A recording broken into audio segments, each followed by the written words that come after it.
बाबा जी महाराज, श्री उन्माद डोड़ेश्वर वैष्णवाचार्य, श्री विजय कृष्ण गोस्वामी जी महाराज, हमारी सेवा चल रही थी उन दिनों में। ये बात हम आपको बता रहे हैं 1886-87 की, हमारा तो जन्म भी नहीं हुआ था। मंडला आरती का समय था। बाबा जी महाराज मंडला के लिए चाबी लेके गए।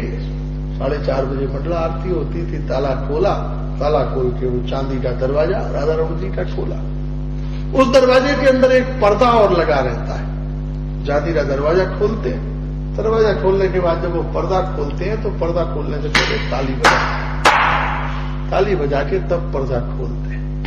तो आज पता नहीं कुछ ऐसी मस्ती थी। जमुना स्नान करके आए थे। जमुना जी में स्नान करके आया जाता है। अब तो वही कुएं में नहा लेते हैं, पहले जमुना स्नान करके आते थे। जमुना स्नान करके आए, भागवत जी का पाठ करते हुए वो पर्दा खोलना भूल गए, ताली बजाना भूल गए। और ताली बजाना भूल के पर्दा हटा के जब अंदर पहुंचे तो देखा कि जो राधा रमण जी अपनी सैया के ऊपर शयन कर रहे थे, वो राधा रमण जी का एक हाथ तो रखा था सिर के नीचे और एक हाथ रखा था राधा रानी के ऊपर। राधा रानी जी का स्वरूप तो ऐसा है। लेकिन जब वो अंदर अचानक पहुंचे तो देखा एक हाथ तो था सिर के नीचे। जैसे कोई आदमी बहुत रिलैक्स होता है ना, आराम में होता है, तो सिर के नीचे हाथ रख लेता है। एक हाथ तो रखा था सिर के नीचे और एक हाथ रखा था राधा रानी के ऊपर। जैसे ही बाबा जी महाराज पहुंचे और ठाकुर जी के स्वरूप विग्रह का ये परिवर्तन देखा तो बेहोश होके गिर पड़े, आंखों से आंसू बहने लगे। अगर मंडला आरती के श्रोता सब इकट्ठे हो गए, हल्ला मचाने लगे, क्या मंदिर है, कोई पंचुअलिटी नहीं है, 4:30 बजे आरती का टाइम है, 5 बज गए, अभी तक आरती नहीं हो रही है, क्या कर रहे हैं। कोई आक्षेप, कोई आलोचना, कोई कुछ। जो वैष्णव थे, संभ्रांत थे, समझते थे कि भाई बात को समझने में भूल हो सकती है, लेकिन हम गोसाई जी को भी जानते हैं, मंदिर की परंपरा को भी जानते हैं, हमको विश्वास है कि दृश्य गलत हो सकता है, इनकी इंटेंशन गलत नहीं हो सकती, इनकी सोच गलत नहीं हो सकती। फिर एक गोसाई जी नहा के अंदर गए, देखा वो तो बेहोश पड़े हुए, पानी के छींटा दिए, तब उठ गए, नृत्य करने लगे। अरे देखो राधा रमण जी क्या बन गई।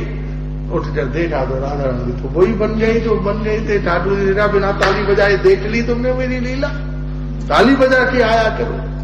इसलिए हृदय में भाव होना चाहिए। ये कोई पत्थर की मूर्ति थोड़ी ना है, ये उसके लिए है जिसके पास भाव नहीं है। साधु वृंदावन गए, अरे गोपी पत्थर की मूर्ति की पूजा करती है। बोले नहीं सखी, इसको पाषाण न कहना।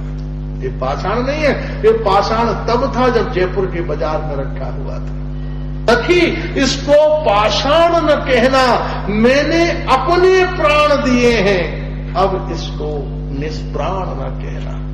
ये निष्प्राण नहीं है, मैंने अपने ही प्राण इसमें रख दिए हैं, इसलिए मेरे प्राणों से ये जीवित है।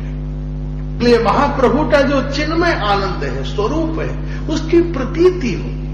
जपट्याम जप यज्ञेषु। इसलिए जब भी हम भगवान के सामने जप करें तो क्या होना चाहिए, इष्ट गोष्ठी होनी चाहिए।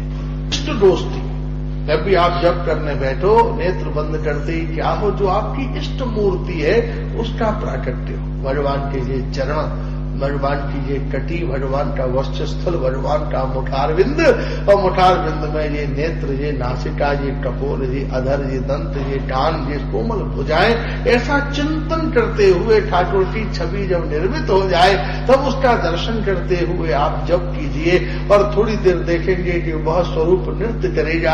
आपकी मर्जी हो नाट लीला देखिए, आपकी मर्जी हो गिरिराज लीला देखिए, आपकी मर्जी हो रास लीला देखिए। जप करते समय जब वो स्वरूप प्रकट हो जाए तो आप फरमाइश कीजिए, ठाकुर आज नाग लीला दिखाओ ना। उसी समय देखो जमुना जी बह रही है, कालिया नाग आ गया और ठाकुर उछल के ऊपर चढ़ गए। और केवल ठाकुर को नहीं देखोगे, जितनी लीला